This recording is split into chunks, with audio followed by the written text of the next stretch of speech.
बनी grassland of Gujarat Kutch दोबारा से न्यूज में है। कर्नाटका में एक फेस्टिवल होने वाला है दशहरा करके, उसमें एलिफेंट्स को यात्रा के लिए निकाला जा रहा है। इसके अलावा एक अच्छा एडिटोरियल आज आया है कि वो बताना चाह रहा है कि इंडियन गवर्नमेंट ने जो फैसला लिया है बाहर से जो मेडिसिन है उनके ऊपर कस्टम ड्यूटी हटाना या उनको चीप रेट पर इंपोर्ट करना, वो भारत की डोमेस्टिक इंडस्ट्री के लिए खतरा हो सकता है। नमस्कार दोस्तों, मेरा नाम है प्रदीप सर हरियाणवी। स्वागत करता हूं आज के यूपीएससी समाचार में। जो पहली बार है उनके लिए बता दें, एकेडमी का इनिशिएटिव पिछले 3 महीने से चल रहा है। ये रेगुलरली हम वीडियोस अपलोड कर रहे हैं। बेहतरीन सिलेक्शन एकेडमी का रहा पिछले 3 साल में। 108 सिलेक्शंस रहे, इस साल भी 51 सिलेक्शन रहे। लास्ट ईयर रैंक 1 एकेडमी से अनिल कुमार हमारे ऑफलाइन स्टूडेंट्स थे। इसके अलावा जो बच्चे 2025 एचसीएस को टारगेट कर रहे हैं उनके लिए Abhimanyu as well as Arjun batch आज से ही स्टार्ट हुआ है। आप उसको ज्वाइन कर सकते हो। यूट्यूब पर उसकी लाइव क्लासेस भी ओपन है, 2-3 दिन के लिए रहेंगी। आप उसको देख के जज कर सकते हो कंटेंट कैसा है। स्टार्ट करते हैं। पहला है हमारा centre plan to take count caste count. अभी सेंसस होने वाला है 2026 के बाद ही लग रहा होता हुआ, तो उसमें कास्ट सेंसस कराया जाए ना कराया जाए, इसके ऊपर एक अच्छा आर्टिकल आया है। उसके मिसयूज भी हो सकता है, उसके बेनिफिट्स भी होंगे। First batch of elephants begin journey to Mysore to take part in the Dussehra festivals. ठीक है, तो मैसूर से 9 एलिफेंट्स का पहला जो बैच है वो निकला है और वो कोई दशहरा फेस्टिवल है वहां का, तो उसमें पार्टिसिपेट करेंगे। पीएम बिगिंस पोलैंड विजिट से it will help forge more vibrant relations. तो हमारे honourable prime minister Modi ji Poland गए हैं। 45 ईयर्स के बाद कोई प्राइम मिनिस्टर ने पोलैंड को विजिट किया है, और पोलैंड के और इंडिया के बहुत पुराने संबंध हैं वर्ल्ड वार 2 के टाइम से। ठीक है, हम देखेंगे क्या रिलेशंस है। WHO investigating suspected new polio strain. Meghalaya में एक नया पोलियो मिला एक बच्चे को, उसको पोलियो की दवाई पिलाई गई और उसको पोलियो ही हो गया। तो इसने डब्ल्यूएचओ ने बोला है कि ये उसका वीक इम्यून सिस्टम इस वजह से हुआ है, बाहर से कोई वायरस हमको नहीं मिला है, वाइल्ड वायरस। बनी ग्रासलैंड ऑफ कच्छ तीसरी बार आर्टिकल आया है। इसकी इंपॉर्टेंस बहुत ज्यादा न्यूज में है, पेपर में भी ऐसे क्वेश्चन आ सकते हैं। ये वो अगली जगह होने वाली है जहां पर चीताज को इंट्रोड्यूस किया जाएगा, क्योंकि इसका जो इकोसिस्टम है वो मैच करता है चीताज के इकोसिस्टम से। और आज का जो एडिटोरियल है, इंपोर्ट्स वीक इंडियन फार्मा। जो भी इंपोर्ट्स दवाइयां हो रही हैं खास करके ड्रग वाली या जो एंटीबायोटिक्स हैं, उससे हमारी डोमेस्टिक इंडस्ट्री वीक होने जा रही है। ठीक ठाक आर्टिकल है, बहुत ज्यादा डिटेल में नहीं है। और आज हम आर्कटिक काउंसिल के बारे में जानेंगे। चलो फटाफट देखते हैं। पहला आर्टिकल ये है कि हमारा जो यूनियन गवर्नमेंट है वो सोच रही है कि जो अभी सेंसस होने वाला है, जो जनगणना होगी, उसमें हम कास्ट सेंसस कराए कि ना कराए, लोगों की कास्ट को इंक्लूड करें कि उनकी कास्ट के हिसाब से हमारे पास डेटा हो, किस कास्ट के लोग किस नौकरी पे हैं, क्या उनकी पॉपुलेशन है, कितनी उनके घर में अर्निंग है। तो उससे क्या होगा कि हम कास्ट को भी टारगेट कर पाएंगे। बट नुकसान ये है कि कास्ट बेस्ड डिस्क्रिमिनेशन हो सकता है, टारगेटिंग हो सकती है, वो सब हमें देखने लायक होगी। ठीक है, अभी तक वैसे ढंग से कास्ट सेंसस हुआ नहीं है। 2011 में अटेम्प्ट हुए थे socio economic caste census, but वो भी अभी इनएक्यूरेट माना जा रहा है, तो उसके बिहाफ पे हम पॉलिसी नहीं बना सकते। तो अभी एक्टिवली डिस्कस चल रहा है कास्ट सेंसस होगा नहीं होगा, तो अभी तक कोई फाइनल डिसीजन बना नहीं है। जब भी मैं आपको न्यूज करवाता हूं, ऐसी कोई चीज जो अभी बिल्डअप में है उसके ऊपर ज्यादा समय नहीं लगाना चाहिए। इशू देखा कि हाँ हाँ ऐसा डिस्कस चल रहा है, फाइनल डिसीजन नहीं आया तो हम इससे नोट्स एक्सट्रैक्ट नहीं करने चाहिए। अभी सरकार फैसला लेगी, उसके बाद कोई कमेटी बनेगी, कोई फैसला आएगा, कोई रिकमेंडेशन आएगी, उसको अच्छे से पढ़ना है। अभी फिलहाल के लिए देख लो कि भाई 1931 का सेंसस हुआ था, उसमें इतनी कास्ट रिपोर्ट करी गई थी 4147। 2011 में हुआ तो उसके अंदर more than 46 lakh caste and sub caste मिला के इतनी सारी बनाई गई थी। ठीक है, तो ये रिलायबल नहीं है। कंसर्न क्या है कास्ट सेंसस को लेके? देखो, एक तो एरर्स हैं, कोई उसका वेरिफिकेशन नहीं है। मेरे घर आए, मैंने जो बता दिया उन्होंने लिख लिया, या आस पड़ोस से पूछ लिया, आधार कार्ड में देख लिया, वो मैन्युपुलेटिव हो सकती है। दूसरा, political party demand for a caste census have contributed the delay of the census. ठीक है, पॉलिटिकल पार्टीज डिमांड कर रही हैं, इस वजह से बार बार सेंसस डिले हो रहा है। 2021 में जनगणना होनी थी, उस साल तो कोरोना की वजह से डिले हुआ, लेकिन अब 2024 खत्म होने को आ गया, but still they are not able to do the caste census. Upcoming census में क्या होगा, डिजिटलाइज होने वाला है। अब तक तो हाथ से होता था, अब वो डिजिटल फॉर्मेट में होगा, तो उस वजह से कुछ बेहतर भी होगा। ये इंडिया का पहला डिजिटल सेंसस होगा। ठीक है, जब जब पहले हमने आर्टिकल किया था, मैंने समझाया था ये डिले क्यों हो रहा है? बिकॉज जो हमारी लोकसभा की सीट्स हैं वो बढ़ानी है सरकार को, ठीक है, पॉपुलेशन बढ़ गई है, लेकिन वो 2026 तक फ्रीज कर रखी है। कानून ये बनाया गया था कि 2026 के बाद जो पहला सेंसस होगा उसके आधार पर लोकसभा की कॉन्स्टिट्यूएंसी बढ़ाई जाएंगी। तो अब 2024 तो खत्म होने ही वाला है, जैसे ही 2026 आएगा सेंसस होगा और जो हमारी 552 जो कॉन्स्टिट्यूएंसीज हैं उसको बढ़ा के 750 के करीब ले जाया जाएगा, ठीक है, उस हिसाब से। तो छोटा मोटा अगर हम आसपास अपने स्टेट लेवल पे देखें तो भाई बिहार ने का सेंसस करा 2023 में, कर्नाटक ऐसा करा चुका है, ठीक है। बेनिफिट्स क्या है कि आप बेहतर अफर्मेटिव एक्शन ले सकते हो, बेटर प्लानिंग कर पाओगे रिजर्वेशन कोटा के रिसोर्स अलोकेशन में, मार्जिनलाइज सेक्शन को, है ना, जो गवर्नमेंट की वेलफेयर स्कीम है उसको बेहतर टारगेट कर पाओगे। डेटा आपके पास होगा तो उससे बेहतर डिसीजन मेकिंग होगी, तो डेटा ड्रिवन डिसीजन मेकिंग होगी। चैलेंज जो आएंगे डेटा एक्यूरेसी को लेके तो वो तो हमारे सामने है ही, पॉलिटिकल सेंसिटिविटी भी है, कुछ चाहते हैं कि कास्ट सेंसस हो, कुछ हो ना चाहते हैं। इसके एडमिनिस्ट्रेटिव कॉम्प्लेक्सिटी भी आएंगी, इसको मैनेज करना, उसकी ऑथेंटिसिटी को लीक ना हो जाए, ठीक है, वो भी है। और कुछ गरीब ग्रुप्स जो हैं वो इसको रेस्ट्रिक्ट भी कर रहे हैं भाई, इससे तो सोशल डिविजन हैं वो एग्जैगरेट होंगे, वो और बढ़ जाएंगे, ठीक है, तो ये भी करना ठीक नहीं है। चलो अगला देखते हैं, अगला छोटी सी न्यूज है कि भाई जो एलिफेंट्स का एक 9 एलिफेंट्स का बैच है वो मैसूर से निकला है और ये फेस्टिवल होने वाला है दशहरा फेस्टिवल, कर्नाटक का फेस्टिवल है, 10 दिन चलता है, काइंड ऑफ ये नवरात्रि से ही मैच करता है, 9 दिन जैसे देवी के रूप होते हैं, 10वां दिन जो विजय दिवस होता है उसको सेलिब्रेट किया जाता है। ये कोलकाता या इन मतलब इन सेंस पूरे वेस्ट बंगाल में दुर्गा माँ का जो फेस्टिवल है नवरात्रि बहुत धूमधाम से मनाया जाता है, ठीक है, और गुजरात में भी बहुत सेलिब्रेट होता है, तो कर्नाटक में भी होता है। तो 9 नाइट्स हैं, 10वां दिन जो होता है वो विजय दिवस होता है, वो बुराई की अच्छाई पर विजय होती है। ऐसे 9 दिन होते हैं, अलग अलग देवी होते हैं, जैसे महागौरी हो गया 8वें दिन पर होता है, ये मैंने देखा हुआ महागौरी का, मैंने मंत्र वगैरह भी सुना हुआ है, तो आई कुड रिलेट कि हाँ महागौरी तो मैं भी जानता हूँ, बाकी देवियों को मैं आई एम नॉट फेमिलियर। तो आप इससे फेमिलियर हो कभी तो आप कमेंट करके बताना सर इस देवी का ये रूप होता है, ये बेनिफिट होता है, ये मंत्र होता है, तो I will be knowing that हाँ भाई बच्चों को कितना पता है, ठीक है। तो ये यहाँ पर कर्नाटका में चल रहा है, यहाँ पर रेसलिंग, पोएट, फूड फेस्टिवल, एक बहुत जबरदस्त स्टेट की तरफ से ये फेस्टिवल होता है, इंडिविजुअल ना कह के मैं स्टेट कहना चाहूंगा। 2017 में क्वेश्चन आया, आपको 3 ट्रेडिशन दिखाए गए और कम्युनिटी पूछी गई किस कम्युनिटी को सेलिब्रेट किया जाता है, तो चलिए चालीहा शाही फेस्टिवल सिंधीज का है, बिल्कुल ठीक है। नंदराज जात यात्रा ये उत्तराखंड का है, गोंड्स का नहीं है। वरीवरकारी महाराष्ट्र में है, संथाल्स का नहीं है। तो ये आर्ट एंड कल्चर में ध्यान रखना, जो जो फेस्टिवल आते हैं ये पता होना चाहिए कहाँ मनाया जाता है। जैसे आज हमने देखा ना ये जो फेस्टिवल हमने देखा मैसूर का, तो ये पता होना चाहिए कि मैसूर में मनाया जाता है, ये कर्नाटका के आसपास मनाया जाता है। यहाँ पर ऑप्शन आपको वेस्ट बंगाल या नॉर्थ ईस्ट दिया जा सकता है, ये आपको पता होना चाहिए। जैसे एक बैम्बू फेस्टिवल होता है वो मिजोरम का होता है, इतना पता हो, ठीक है। गटका है वो पंजाब का है। चलो हमारे प्राइम मिनिस्टर मोदी 45 ईयर्स के बाद, मतलब हमारे भारत के प्रधानमंत्री पहली बार पोलैंड विजिट किया 45 ईयर्स के बाद, ठीक है। और पोलैंड की अपने एक इतिहास रहा है, वर्ल्ड वार 2, जर्मनी ने जब पोलैंड पर अटैक किया था उससे वर्ल्ड वार 2 स्टार्ट हुआ था। एक टाइम ऐसा था पोलैंड को अलग अलग टुकड़ों में बांट दिया गया था, करीबन 125 साल तक पोलैंड की अपनी आइडेंटिटी खत्म कर दी गई थी, फिर पोलैंड बनाया गया, फिर जर्मनी ने कब्जा कर लिया, ऐसे करके पोलैंड की अपना इतिहास रहा है। लेकिन प्राइम मिनिस्टर मोदी क्या चाहते हैं कि यहाँ हमारे रिलेशंस बिल्डअप हो सकते हैं, हमें यहाँ से रिसोर्सेज मिल सकते हैं। क्या होता है कि कोई नया प्लेयर होता है ना वो जल्दी सपोर्ट करता है।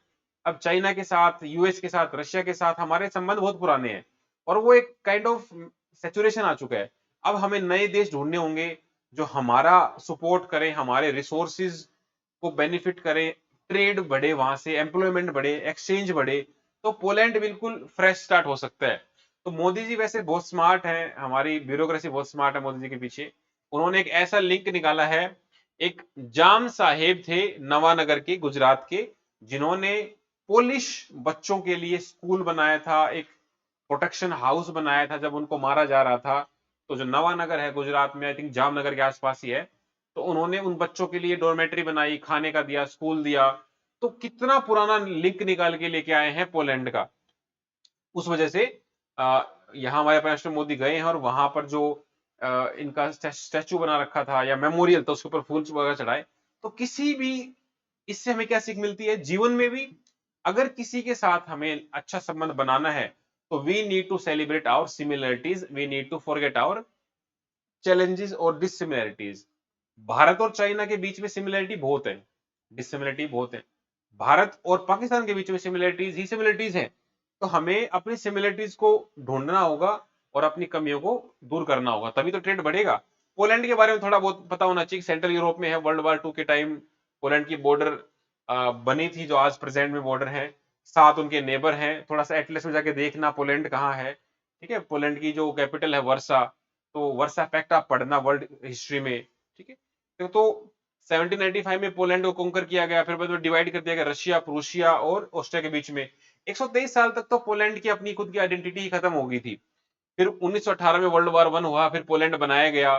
फिर दोबारा से वर्ल्ड वॉर 2 के दौरान जर्मनी ने अटैक कर दिया, फिर पोलैंड पे खतरा आ गया। तो ऐसे इस तरह चल के वर्ल्ड वॉर 2 जब खत्म हुआ तब पोलैंड को जाके कहीं शांति मिली है और अब वो अच्छा खासा ग्रो कर रहा है। पोलैंड की कैपिटल वर्सा, याद रखना। वर्सा पैक्ट पढ़ना मेरी कहने से, वर्सा पैक्ट क्या था। ठीक है, इस तरह से आपको हेल्प मिलेगी। क्वेश्चन 2023 में आया था कि कौन कौन सी कंट्री यूक्रेन को बॉर्डर शेयर करती है, तो इसमें से कोई 2 कंट्री हैं जो शेयर करती हैं। ऐसे ही जैसे हमने पोलैंड पढ़ा, तो पोलैंड के आसपास कौन सी कंट्रीज हैं वो आपको सर्च करनी है। ठीक है, तो इस तरह क्वेश्चन एटलस से सोल्व होते हैं। चलो भाई, अगला देखते हैं। अभी मेघालय में एक बच्चे को वायरस, पोलियो का वायरस इन्फेक्ट हुआ है। तो डब्ल्यूएचओ ने भारत को 2014 में पोलियो मुक्त घोषित कर दिया था। तो अब ये पोलियो कहां से आ गया? ये आ गया वैक्सीन ड्रिवन। आपने वैक्सीन पोलियो का ड्रॉप पिलाया, उस पोलियो के ड्रॉप में होता क्या है? उसमें पोलियो के ड्रॉप में पोलियो का ही वायरस होता है, लेकिन वो बहुत कम मात्रा में होता है, काइंड ऑफ इनएक्टिव होता है। लेकिन कुछ रेयर केसेस में बच्चे का इम्यून सिस्टम इतना वीक होता है कि वो उस इनएक्टिव पोलियो वायरस से भी पोलियो हो जाता है। और पोलियो बहुत खतरनाक डिजीज है, पैरालिसिस हो सकता है, परमानेंट होता है, उस पैरालिसिस आपकी जान भी जा सकती है। तो डब्ल्यूएचओ ने बता दिया कि भाई ये कोई वाइल्ड पोलियो वायरस नहीं है, बाहर से, ये वैक्सीन से हुआ है, तो कोई डरने की बात नहीं है। बाहर से अगर आ जाता तो उसको रोकना बड़ा मुश्किल हो जाता है। ठीक है, यही सब इस आर्टिकल में है, इतना पता हो। मिशन इंद्रधनुष। इंद्रधनुष क्या था कि जो बच्चों का जो वैक्सीनेशन है, 7 तरह की वैक्सीन लगती हैं इंद्रधनुष में, 7 रंग होते हैं। उस तरह से ये चिल्ड्रन और प्रेग्नेंट वुमेन के रिगार्डिंग था। तो इतना पता होना चाहिए था कि कौन कौन सा किससे रिलेटेड है। ये आपका होमवर्क क्या रहेगा, इंद्रधनुष मिशन में कौन कौन सी वैक्सीन लगाई जाती है वो आपको पता होना चाहिए। It is very important question. ठीक है, कमेंट करना। इसके बाद जो बनी ग्रासलैंड है वो फिर से न्यूज में आ रखा है। कच्छ यूनिवर्सिटी ने इस पर रिसर्च कर रखी है और इसको सस्टेनेबल ग्रासलैंड रेस्टोरेशन पे चल रहे हैं।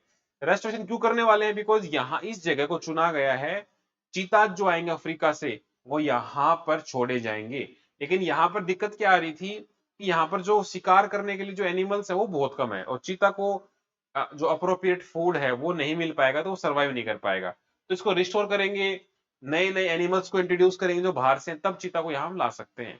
ठीक है, बस अपने नजर में रखना है कहाँ पे है, और कोई खास इससे क्वेश्चन नहीं बनता है। चलो, इसके अलावा आज का जो हमारा एडिटोरियल है, इंपोर्ट्स वीकन इंडियन फार्मा, कोई बहुत ज्यादा एनरिचिंग आर्टिकल नहीं है। आपको करक्स बता देता हूँ। अभी गवर्नमेंट ऑफ इंडिया ने अपनी पॉलिसी को थोड़ा सा चेंज किया है। उन्होंने जो बाहर से जो कैंसर वगैरह की दवाइयां आती थी उनके ऊपर कस्टम ड्यूटी 10 से 12% कम कर दी है। ठीक है, उसके अलावा सरकार ने जो टेंडर निकाले दवाइयों की उसको ग्लोबली ओपन कर दिया कि कोई भी टेंडर लगाओ, बाहर से भी लगाओ। तो उससे क्या हुआ, जो बाहर की जो कंपनीज है बड़ी बड़ी, वो कम पैसे में इंडिया में आके टेंडर खरीदेंगी और दवाइयां सप्लाई करेंगी। इससे एक फायदा तो ये होगा कि हमारे यहाँ पर जो आउट ऑफ पॉकेट एक्सपेंडिचर है हेल्थ का, वो कम हो जाएगा। जो दवाई 100 रुपए की थी वो हो सकता है उनको 50 में मिलने लग जाए। ठीक है, लेकिन नुकसान क्या होगा कि इससे हमारा इंपोर्ट पे डिपेंडेंसी बढ़ेगी। जो बाहर से जो दवाई आ रही है, एक तो हमें उनको डॉलर देना पड़ेगा, ऊपर से हमारी इंपोर्ट के ऊपर डिपेंडेंसी बढ़ेगी। तीसरा, हमारी जो डोमेस्टिक इंडस्ट्रीज हैं उनका क्या, उनका एम्प्लॉयमेंट चला जाएगा, उनका रेवेन्यू डिक्लाइन होगा, तो हमारी डोमेस्टिक इंडस्ट्री खतरे में आ जाएगी। तो जो मेक इन इंडिया है वो तो सक्सेसफुल हुआ ही नहीं, बाहर से पैसा आ रहा है। तो दोनों ही फैक्टर है इसमें। एक तरफ हम चाहते हैं कि भाई हमारा मतलब अफोर्डेबल मेडिसिन मिले, एक तरफ हम ये भी डरे हुए हैं कि भाई बाहर से लोग आएंगे तो हमारा क्या होगा। तो होना तो ये चाहिए कि इसमें हम उस प्रोसेस को रिव्यू करें, और आर्टिकल लिखने वाला कह रहा है कि आपने 10 से 12% कम भी कर दिया कस्टम ड्यूटी, तो कैंसर की दवाई इतनी महंगी है, वो नॉमिनल सा ही फर्क पड़ेगा। 1000 रुपए की दवाई है, 10% कम कर दो 900 की हो जाएगी, तो उससे कुछ होने वाला नहीं है। तो आर्टिकल लिखने वाला यही कह रहा है कि भाई सरकार को दोबारा सोचना चाहिए और इसके ऊपर एक अच्छा फैसला लेना चाहिए। इतना ही क्रक्स है इसमें। ठीक है, चलो, पूरा आर्टिकल पढ़ना चाहो तो पढ़ सकते हो मेरे हिसाब से। हाँ, इसमें थोड़ा सा एक एक्स्ट्रा इन्फॉर्मेशन ये दे रखा है कि भारत में जो फार्मा इंडस्ट्री है वो कैसे रेगुलेट होती है। देखो, एक तो इंडिया बिगेस्ट सप्लायर है लो कॉस्ट वैक्सीन का। पूरे वर्ल्ड में 20% शेयर सप्लाई हम करते हैं बाय वॉल्यूम, और 60% बाय ग्लोबल प्रोडक्शन। ठीक है, फार्मास्यूटिकल इंडस्ट्री में हम देखें थर्ड लार्जेस्ट हम वर्ल्ड में है, 14 बाई वैल्यू। हमारी इकोनॉमी का 1.72% कंट्रीब्यूट करता है फार्मा इंडस्ट्री। ये जो फैक्ट है ये आपको मेंस में काम आना। जब भी आप हेल्थ के ऊपर कोई क्वेश्चन लिखोगे फार्मा इंडस्ट्री पे या डोमेस्टिक प्रोडक्शन पे, इंडिपेंडेंट इंडिया पे, या आत्मनिर्भर भारत पे, तब बताना कि हमारे पास ये स्ट्रेंथ है। ठीक है, मार्केट अगर देखें तो हमने 100% एफडीआई अलाउ कर रखा है, इसमें ऑटोमेटिक रूट के थ्रू ग्रीनफील्ड कोई भी फार्मास्यूटिकल आपको प्रोजेक्ट लगाना हो। ठीक है, हमारा टारगेट है कि 2030 तक हम फार्मा इंडस्ट्री का 130 बिलियन यूएस डॉलर की मार्केट खड़ी कर देंगे। ठीक है, अब इंडिया में रेगुलेट कैसे होता है फार्मा इंडस्ट्री? एक तो इसके लिए ड्रग्स एंड कॉस्मेटिक एक्ट है 1940 का, ये एक इसके लिए central drug standard control organisation है सीडीएस को, ये सारा बताता है स्टैंडर्ड और मेजर्स वगैरह कौन से करने हैं। इसके अलावा एक drug controller general of India है, जो जितने भी वैक्सीन वगैरह अप्रूवल करता है ये यही करता है। तो ये तीनों आपको याद रखने हैं। ठीक है, आर्कटिक काउंसिल क्या है? जो हमारा आर्कटिक सर्कल है नॉर्थ पोल वाला, इसके आसपास जो जो कंट्री लगती है उन्होंने काउंसिल बना रखी है, ताकि वो आपस में कोऑपरेशन कर पाए और उस चीज की इकोसिस्टम को मेंटेन कर पाए। बिकॉज यहाँ पर रिसोर्सेज के भरमार हैं, फ्रेश वाटर रिसोर्सेज भी हैं और मिनरल रिसोर्स भी बहुत ज्यादा नीचे दबे हुए हैं। तो सारे मिलके इसको प्रोटेक्ट करना चाहते हैं, कोऑपरेशन हो, कोऑर्डिनेशन हो, इंटरेक्शन हो। तो इसके मेंबर आपको पता होना चाहिए कौन कौन से मेंबर हैं आर्कटिक काउंसिल के, ये एक इंपॉर्टेंट क्वेश्चन बनता है। ठीक है, इसमें इतना पता होना चाहिए कि इंडिया इसका ऑब्जर्वर स्टेटस मिला हुआ। India India is not a member of Arctic council. इसकी कंडीशन ये भी है कि जो आर्कटिक काउंसिल से आर्कटिक सर्कल जिसका बाउंड्री नहीं लगती वो उसका मेंबर नहीं हो सकता, बट वो ऑब्जर्वर स्टेटस ले सकता है। तो इंडिया इसमें ऑब्जर्वर स्टेटस है 2013 से, इतना आपको पता होना चाहिए। ठीक है, इसके जो मेंबर्स हैं वो आप एक बार देख लेना। 2021 में क्वेश्चन आया कि आर्कटिक काउंसिल के मेंबर कौन कौन है, तो भाई जापान नहीं है, यूके नहीं, उनकी बाउंड्री लगती नहीं है। तो इस तरह क्वेश्चन, जो भी कंट्रीज हैं major major, Ukraine, Poland, USA, Russia, Japan, आसपास किसकी बाउंड्री लगती है वो आपको पता होना चाहिए। ठीक है, अब यूके साफ पता लग रहा है यूके की बाउंड्री नहीं लगती भाई आर्कटिक काउंसिल से, तो आप एलिमिनेट कर दो। चलो भाई, आज के हमारे 10 क्वेश्चन हैं। Which country is not a member of Arctic council? ठीक है, जो ऊपर दे रखी थी ना 5 लिस्ट, उनमें से ही बताना था। वो मैंने वैसे आंसर कर दिया था, फिर भी आप लिख देना। तो आप यहां कर देना विच कंट्री आता है मेंबर ऑफ आर्कटिक काउंसिल। इसको मैं चेंज कर देता हूँ, थोड़ा कंफ्यूजन क्रिएट ना हो। Which countries are member of Arctic Council? What is the main theme of the Mysore Dasara festival? इसकी मेन थीम क्या है? किसके अराउंड ये फेस्टिवल घूमता है? Which organisation is a permanent participant of the Arctic Council? कुछ ऑर्गेनाइजेशन इसका परमानेंट मेंबरशिप ले रखी है, आपको गूगल करना पड़ेगा, ये आपको बताना पड़ेगा। ठीक है, which strain of polio virus was responsible for the recent polio case Meghalaya? कौन सा स्ट्रेन था पोलियो का, वो आपको बताना पड़ेगा। थोड़े से क्वेश्चन एडवांस हैं। What does the doctrine of lapse refer in the context of the British India? Britain of ये बहुत कॉमन सी डॉक्ट्राइन है, डॉक्ट्रिन ऑफ लैप्स, ये आपको बतानी पड़ेगी कि ये किस तरह की डॉक्ट्रिन थी और कौन लेके आया था। What is the ecological significance of the बनी ग्रासलैंड कच्छ? इसका इंपॉर्टेंस क्या है, ये बार बार न्यूज में क्यों आ रही है? बनी ग्रासलैंड में ऐसा क्या है, ये आपको पता लगाना पड़ेगा। Which initiative associated with the immunisation of children and pregnant women? ये पहले क्वेश्चन आ चुका है, बच्चों का इम्यूनाइजेशन और प्रेग्नेंट वुमेन का इम्यूनाइजेशन, उसके लिए कौन सा प्रोजेक्ट चल रहा है? Which act regulate the production और sale of the drug? Act का नाम बताना है। कौन सा एक्ट जो हमारे दवाइयां बनाई जाती हैं, सेल होती हैं, उसके लिए कौन सा एक्ट रेस्पॉन्सिबल? हम ऊपर देख के आए हैं। What was the primary purpose of the government of India mission Indradhanush? इसका प्राइमरी पर्पस क्या था? What are the key challenges associated with the conducting a caste census? ये थोड़ा सा मेंस ओरिएंटेड है। अगर आपको लगता है कि एक दो क्वेश्चन मेंस के भी दे दिया करो, तो मैं एक दो क्वेश्चन मेंस के भी डालना सेलेक्ट स्टार्ट कर दूंगा। I hope you like the video. Comment करना ये सारे आंसर्स, और कैसा लगा वीडियो कमेंट में जरूर बताना।